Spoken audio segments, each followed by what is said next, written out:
For our last topic about the module number 7, its title is Mental Health and Well-Being in Middle and Late Adolescence. Okay? So as you can see, uh, our main objective that at the end of this module, you are expected to interpret the concept of mental health and psychological well-being in everyday observations about your mental health problems during the adolescence, and then the to identify your own vulnerabilities, yung mga kahinaan natin o kahinaan nyo bilang kabataan, and ano ba yung nagiging epekto nito sa inyo. Sumunod naman is to create a plan to stay mentally healthy during adolescence. Okay? So, talking about the mental health and well-being in middle and late adolescence, pag pinag-usapan natin to, this is not actually about being, di ba pag sinabi nilang kapag ang isang tao has a mental incapability is baliw na kaagad. Actually not, 'di ba? Hindi lahat ng tao na merong ganyan masasabi mo na baliw. Maybe meron lang silang pinagdadaanan or meron lang silang mga kailangan na i-resolve through them or through themselves. Okay? So ngayon aalamin natin ano nga ba yung ah, mga mental health problems na pinagmumulan ng mostly problema ng mga individual o ng isang individual, most especially during his or her adolescent stage. Kasi doon siya talaga nag-uumpisa Okay? So, as an overview, mental health is the way your thoughts, feelings, and behavior affect your life. Okay? So, yung mental health daw, it is the way your thoughts, your feelings, and your behavior that usually affects your life. Okay? And having a good mental health leads you to a positive self-image and in turn, satisfying relationship with friends and others. So, you as an individual, for kapag ka meron kang good mental health, it will lead you to have a positive self-image, and then it will turn also to have a satisfying relationship with your family, with your friends and others, 'di ba? Kasi kumbaga you can talk to them directly nang walang ibang kasi mas nai-express mo yung sarili mo ng maliwanag, 'di ba? At malinaw, 'di ba? And sabi din dito that having good mental health help you makes a good decision, deal with life's challenges at home, even at work and school. Yan. It is not uncommon for teenagers to develop problems with their mental health. Hindi daw, tawag dito, hindi daw very common yung makapag-develop ng mental problems ang isang teenager. Kumbaga, kapag nagkaroon na ng ganun, ang isang teenager, meaning to say, it is because of yung mga pinagdadaanan niya during that time. Okay? And the problem can range from mid to severe and can include depression, anxiety, body esteem issues, and suicide among others. So, yun yung pwedeng maging epekto nito sa isang individual. Kapag nakaranas siya o nagkaroon siya ng mental problems, pwede siyang magkaroon ng depression, pwede siyang magkaroon ng anxiety, okay? Tapos yung sobrang conscious sa katawan, sa image niya, and also, pwede siyang mag-commit ng suicide. 'Di ba? So, unfortunately, most young people with mental health problems do not get any treatment for them. Okay. So, syempre, kasi iniisip nila na they can get away from that, 'di ba? Naiisip nila na hindi naman, wala naman akong problema Wala naman akong malalampasan ko rin 'to. But actually, kapag nagkaroon kayo ng ganitong problema, in the first place pa lang dapat na na siya, na aagapan na. Okay? Kasi it could affect your life for the rest of it. Okay? And according to the research, uh, that effective treatments are available that can help members of racial, ethnic and cultural groups. If you broke your leg or came down with pneumonia, you would not let it go untreated. That is just an example. 'Di ba?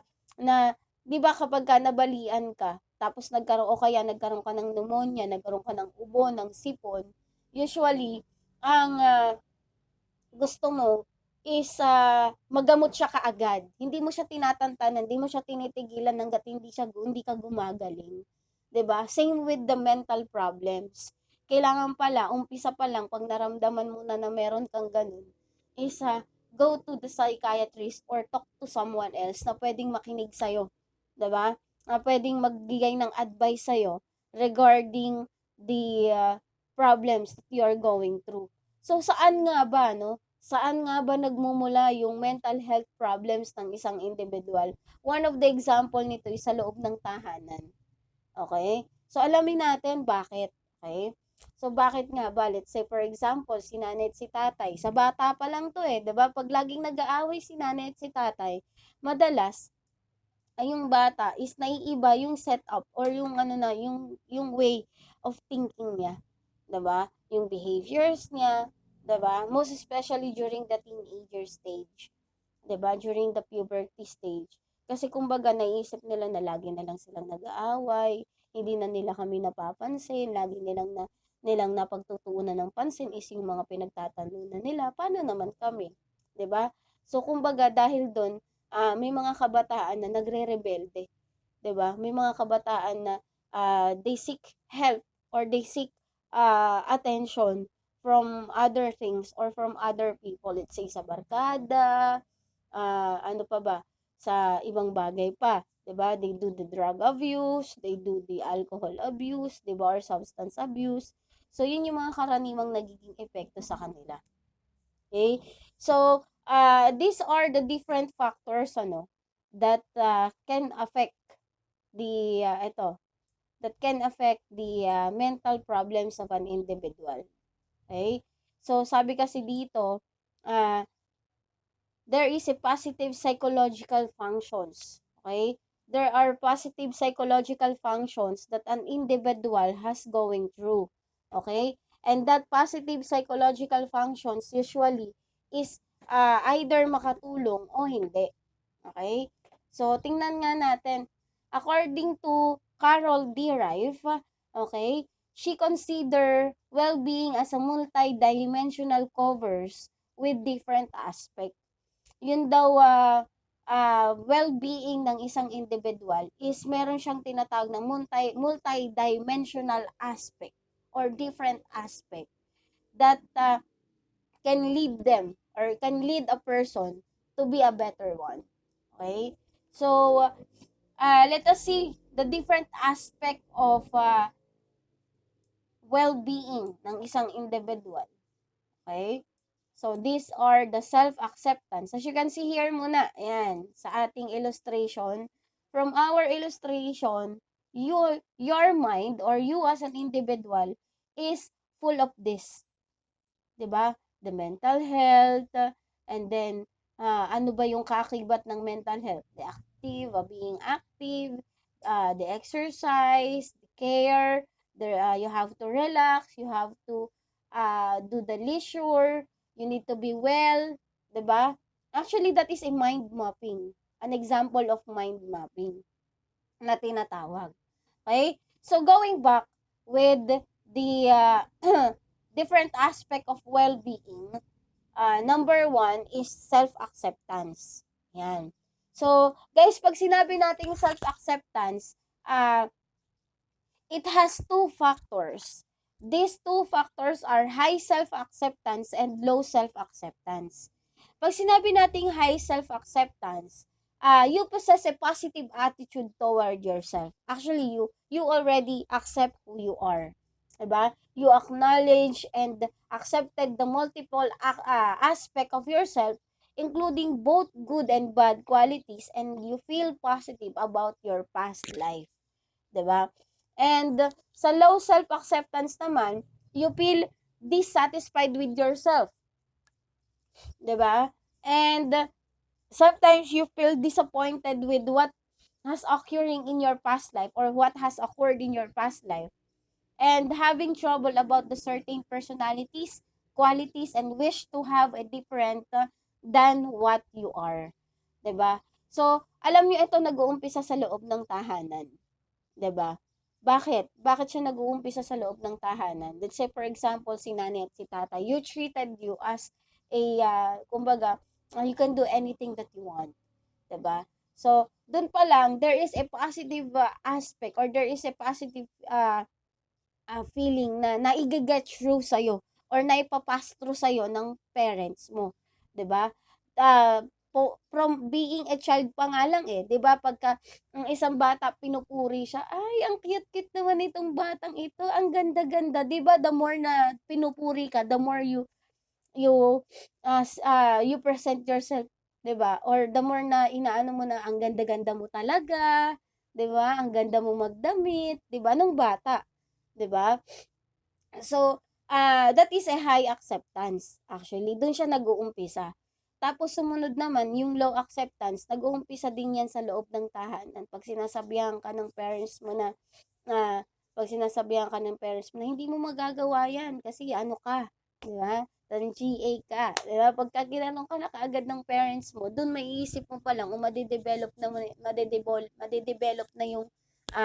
yung feeling na may mga bagay na hindi mo kayang gawin, 'di ba? Or kapag ka meron kang pinagdaanan on your past na talagang hindi mo makalimutan. Actually kasi ano yan parang kagaya ng halimbawa ko nung nakaraan na yung negative, yun yung mas nagre-retain sa utak ng isang tao.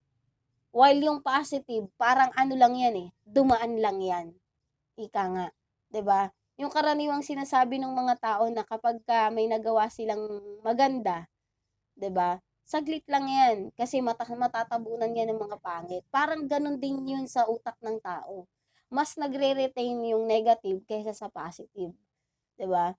Kaya kumbaga, the more they entertain it, the more na magkakaroon sila ng low acceptance, or the more na madedevelop yung low acceptance na tinatawag. Then sumunod naman is number 2, 'di ba? The personal growth. This personal growth is covered with two factors again. The two factors of personal growth are strong personal growth and weak personal growth.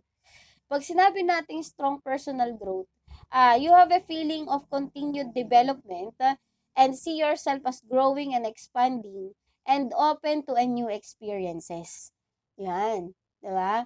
And you have a sense of realizing your potential and see the improvement in yourself and behavior over time. Yun yung tinatawag nating strong personal growth. Then sa weak personal growth naman, you have a sense of personal stagnation. 'Di ba? Sa weak personal growth, madalas na nararamdaman mo na stagnant ka or tigil ka, 'di ba? You are lacking of self-improvement and expansion over time. Okay? Then sometimes you feel bored and uninteresting with everything in your life. Kumbaga parang, ano ba yan? Ganito na naman yung ginagawa ko. Kumbaga nawawalan ka na ng interest. 'Di ba? And you feel unable to develop the new attitude or behavior over time. Okay? Then sumunod naman na aspect of well-being is the purpose in life. 'Di ba? So, sa purpose in life, it is also composed of two factors. These factors are strong purpose in life, and then the other one is the weak factors in life. So, doon muna tayo sa strong factors in life, guys. So, sa strong sa strong purpose in life, you have goals in life in a sense of directness. Yan. So, dyan pa lang, na ano mo na you feel that you have your directions, 'di ba? You know your purpose, you know what you want, 'di ba? And you feel that there is the meaning in your present and past life. Yun yung factor number 1 sa purpose in life. And then sa factors number 2 naman is a weak purpose naman. Dito naman yung bang minsan nakakaramdam ka na you have no sense meaning in your life. Kumbaga, ano ba talagang dahilan ba't ako nabubuhay? Sometimes you ask yourself about that, 'di ba?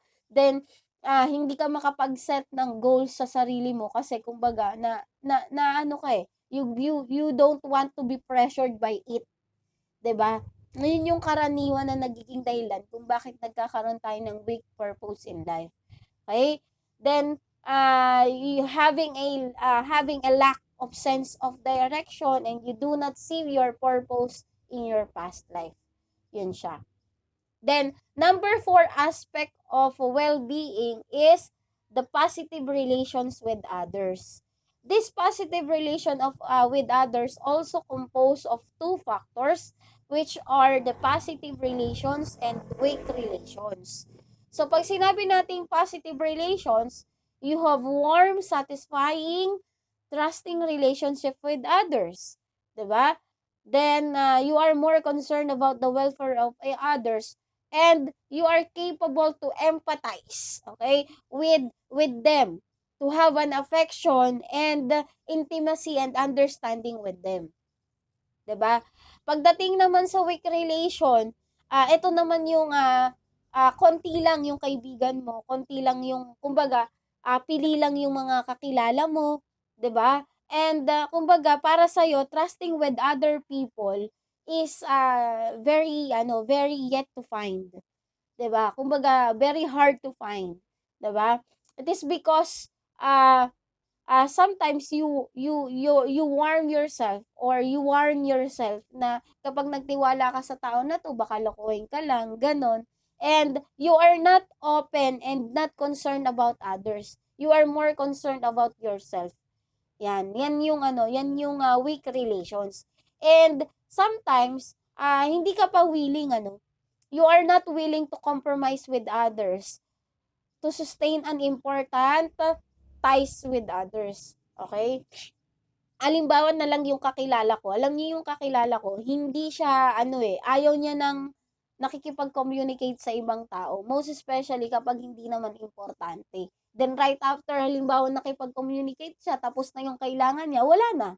'Di ba? Meron namang isa akong kakilala na siya, nakikipag-communicate siya sa ibang tao in a purpose na for a business, 'di ba? Not just for friendship but also for a business, 'di ba? Kumbaga, yung compromisation niya doon sa tao na nakikipag-communicate siya, hindi lang siya basta nakikipagkaibigan but also ang main objective niya is to have a business with that person, 'di ba? So, number 5 is the environmental mastery. Okay? So, this environmental mastery has two factors also, which are the high environmental mastery and low environmental mastery. So, sa high environmental mastery, you have a sense of mastery and competence in managing the environment. Okay? So, you have a control complex array of external activities and make effective use of your environment. Okay? So, you see your environment as a high resources. Ika nga. 'Di ba? Yun. And you are able to choose or create the context that is suitable to your personal needs and values. Sa low environmental mastery, ito naman yung kumbaga sa tao, kulang sa diskarte. Ika nga. 'Di ba? Alam niyo meron akong kakilalang ganyan, 'di ba? 'Di ba pandemic ngayon, 'di ba? Pinapupunta ko siya dito sa bahay namin kasi meron kaming importanteng pag-uusapan, yung kakilala ko, 'di ba? Tapos ang sabi niya, paano po yun ma'am? Wala po akong masasakyan. Aba, ay may tricycle. Sabi ko, hindi ka ba marunong gumawa ng paraan? Sabi ko, 'di ba?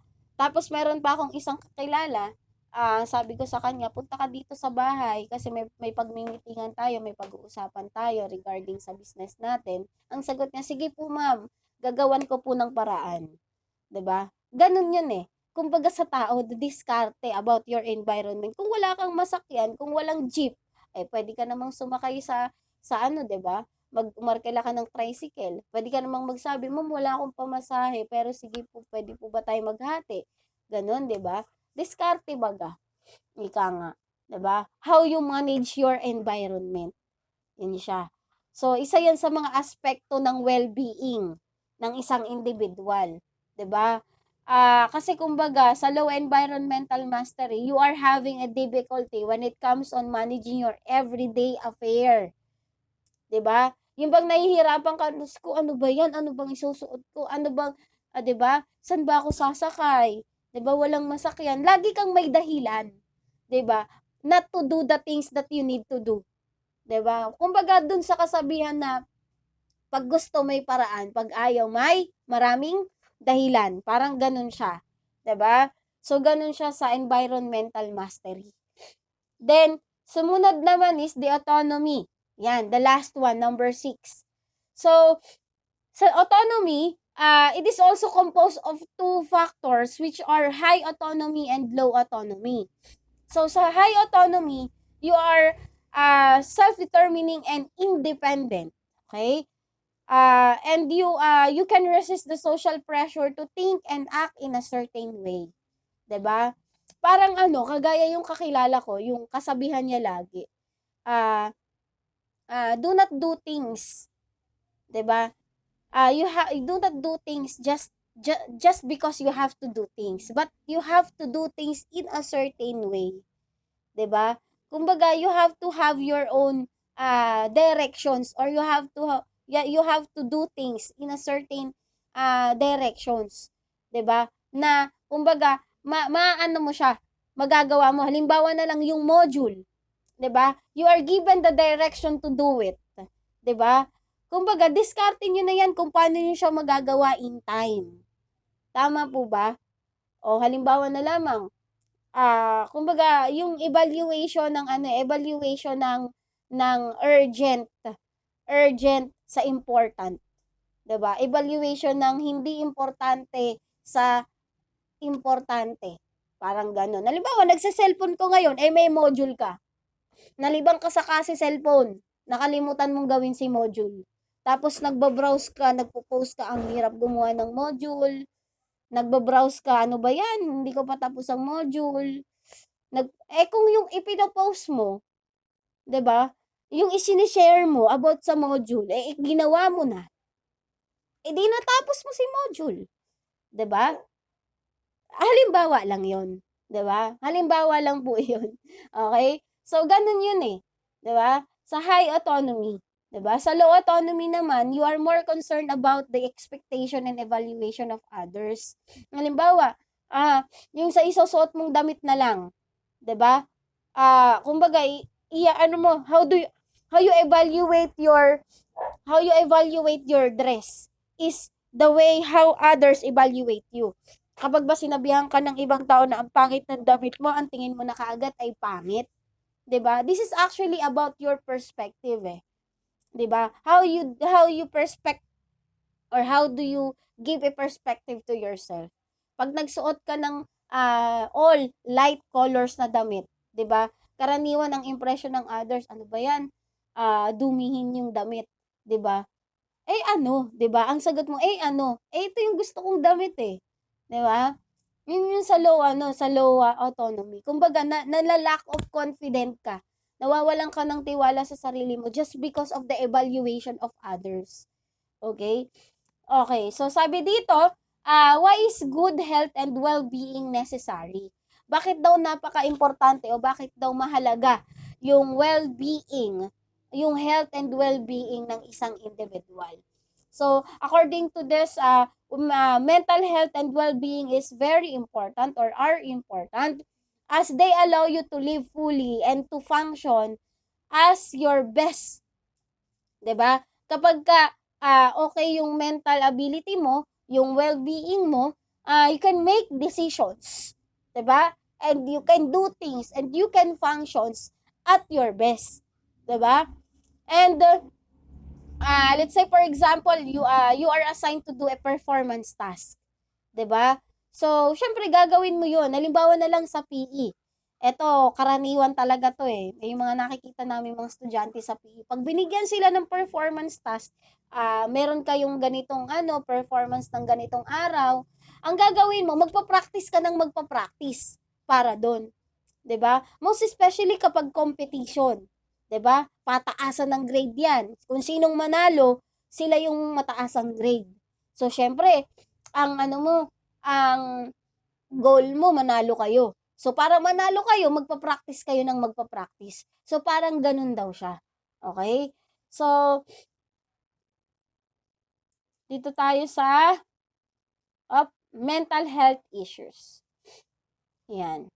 So, based on the evaluation, based on the illustration here, our mind is full of this. Sabi ko nga, 'di ba? Most of the positive is konti lang siya na nagre-retain sa utak natin.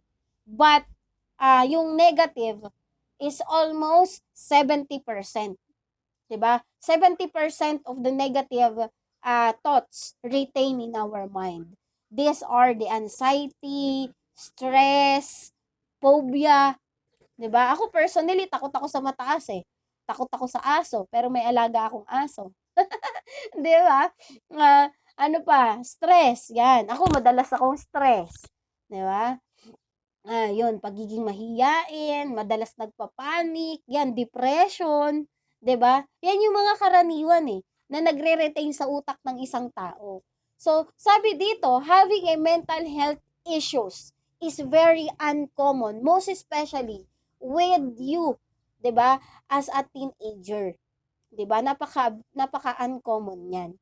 Kasi kumbaga during that time is you are very exploratory.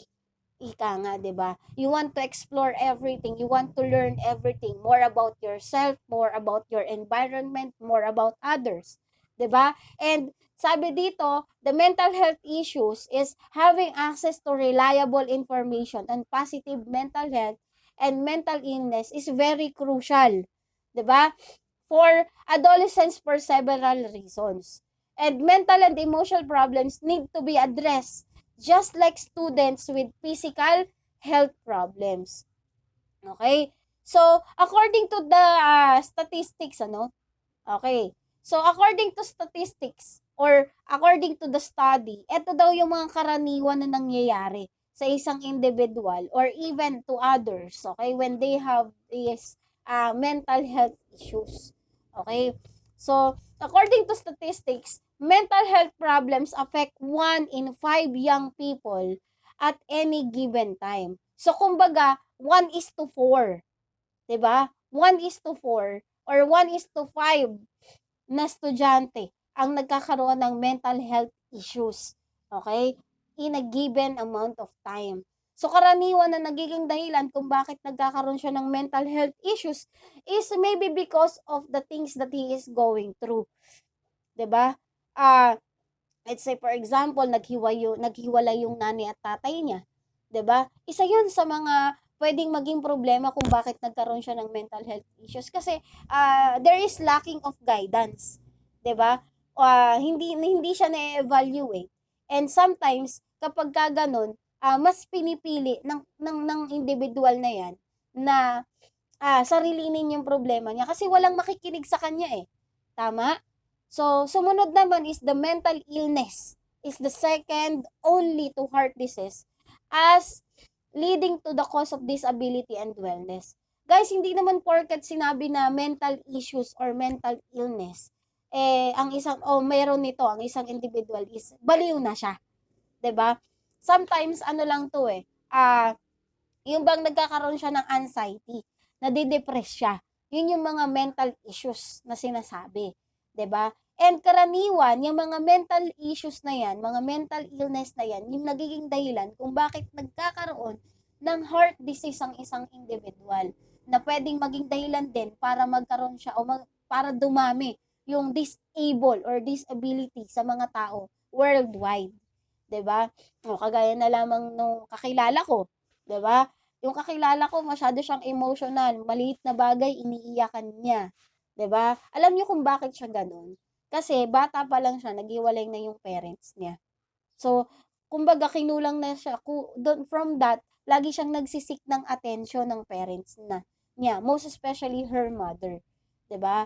So, nakukuha niya yung attention na yun sa barkada, 'di ba? So, lagi siyang nagiinom, 'di ba? Pero hindi naman siya gumagamit ng drugs. Kumbaga, naging alcoholic lang siya, 'di ba? She is already 23 years old now, 'di ba?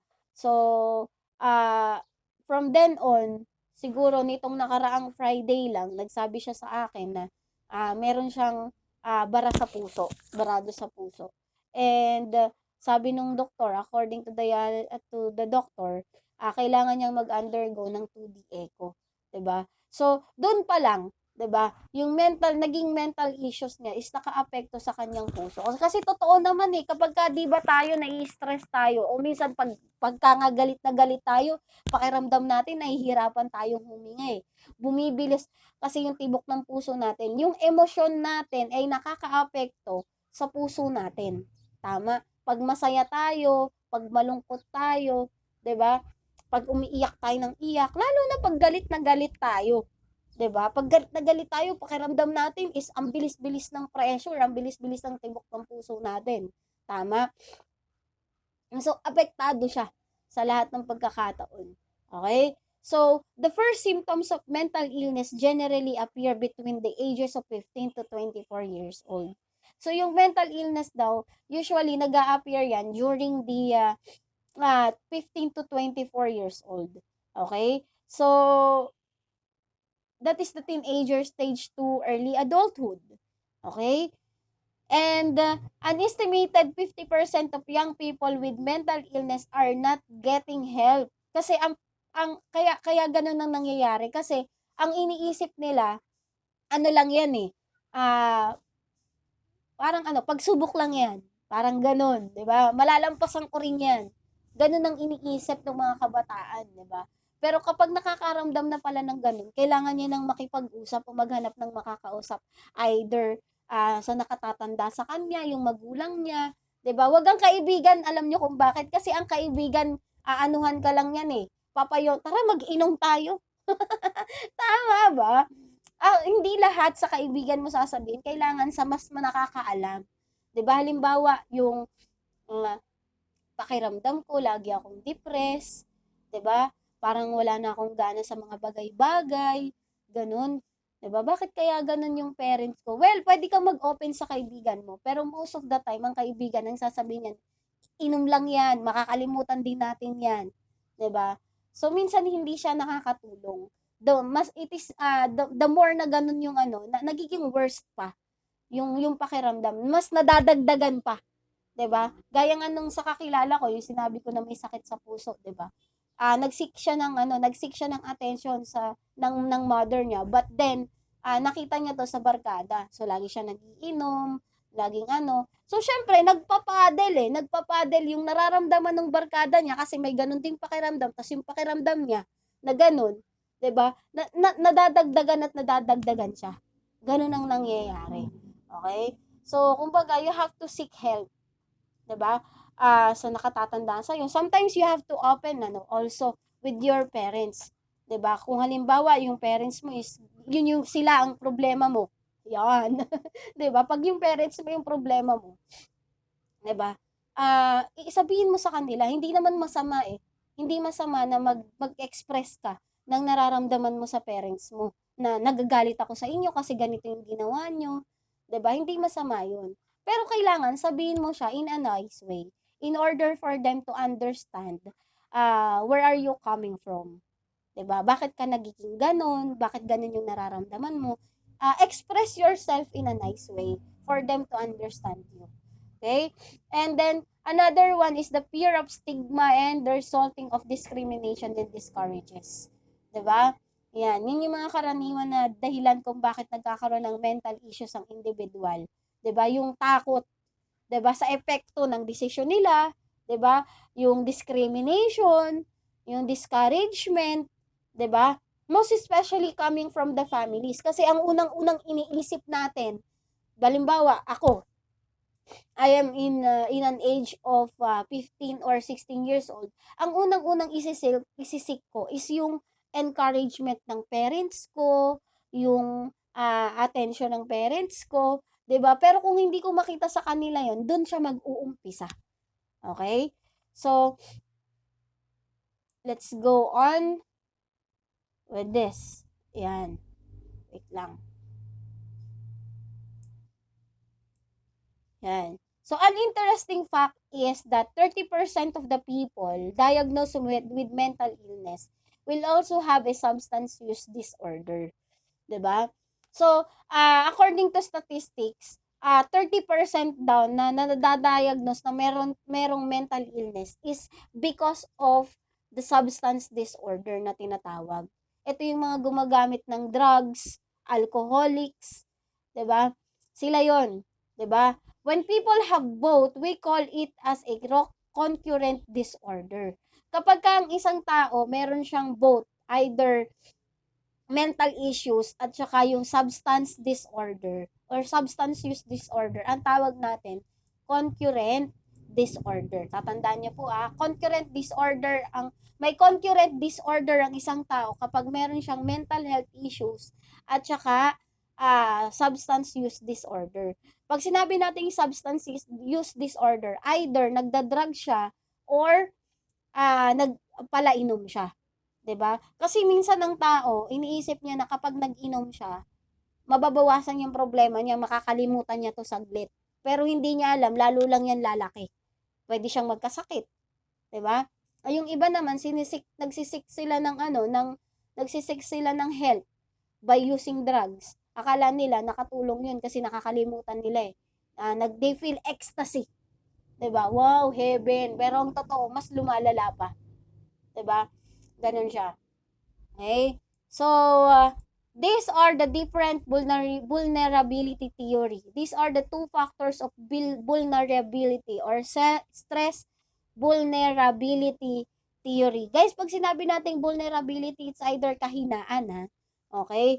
So, these are, yun nga, vulnerability is a genetic characteristic to mental illness, but just because a family member has a mental health problems, it does not mean that you will have to. Okay? Sometimes mental illness happens right out of the blue. Bigla na lang nangyayari. 'Di ba? Most especially pag ang isang tao is nakaranas ng depression. Okay? Then sumunod naman is stress. Yan. There. Highlight ko na siya. So, yung stress usually siya yung nagiging umpisa. Yung overexposure sa stress could lead to depression, it could lead to anxiety, 'di ba? So, stress can trigger the development of mental illness, but stress alone does not cause the mental illness unless you have a vulnerability gene. Ika nga. So, causes of stress can be varied and sometimes a change in environment where you live or school you attend or even psychological trauma, exposure to teasing, bullying, and other violence or abuse. Yan. So, dito tayo, sa other mental health issues. Okay? So, siguro yung other mental health issues na ito is uh, it is composed of self-esteem and body esteem. Okay? So, the self-esteem and body esteem does any of this sound familiar? I'm too tall. Masyado akong matangkad, masyado akong maliit, 'di ba? Masyado akong payat, 'di ba? If only I were shorter or taller, 'di ba? So, sometimes putting yourself putting yourself down, yun yung nakakapagpababa ng self-confidence, 'di ba? So, kumbaga yung bang naiinggit ka kasi yung iba matangkad tapos ikaw maliit ka, 'di ba? When you put yourself down, bumababa yung self-esteem mo, 'di ba? Sometimes too much concern with your self-image is nakakapag-cause din 'yan ng mental issues. Yun bawa yung naiinggit ka kasi maputi siya, yung kaibigan mo, gusto mo ring pumuti, 'di ba? So ang gagawin mo na niyan is bibili ng mga kung ano-anong pampaputi. Tama ba? So, sometimes nakakapag-cause daw yan. Tapos, lalo na pag hindi mo siya ma-achieve. 'Di ba? Pag hindi mo siya ma-achieve, anong mararamdaman mo? Ano ba yan? Sayang lang yung pera ko. 'Di ba? Then, sabi dito, why are self-esteem and body image important? Bakit daw mahalaga yung self-esteem at saka yung body image? According to this, self-esteem is also or is all about how much you feel about your worth. 'Di ba? And how much you feel about other people value you. And self-esteem is very important because feeling good about yourself can affect your mental health and how you behave. Totoo naman talaga eh, 'di ba? Yung self-esteem daw is ito yung pakiramdam kung saan ah how worthy you are as an individual, 'di ba? Ano yung nararamdaman mo sa ibang tao? Ano yung nakatingin mo sa kanila, 'di ba? Sometimes you compare yourself with others, 'di ba? So, minsan daw, yung self-esteem daw or having a feeling about yourself of is nakakaapekto siya sa mental health mo as an individual, most especially your behavior. Dito yung pumapasok yung salitang insecurities, 'di ba? The insecurities, 'di ba? Kasi meron sila nang wala ka, 'di ba? Ganun eh, doon siya pumapasok. So, the body image is how you view your physical self, 'di ba? Your body image is how you view your physical self, including whether you feel you are attractive or not, 'di ba? And whether others like your looks, 'di ba? Alam niyo yung halimbawa nito, yung pelikula ng not too much familiar with this, pero kumbaga napanood ko yung trailer. Halimbawa nito is yung Jowa Bolba ni Kim Medina ba yun? Yung pelikula niya na yun.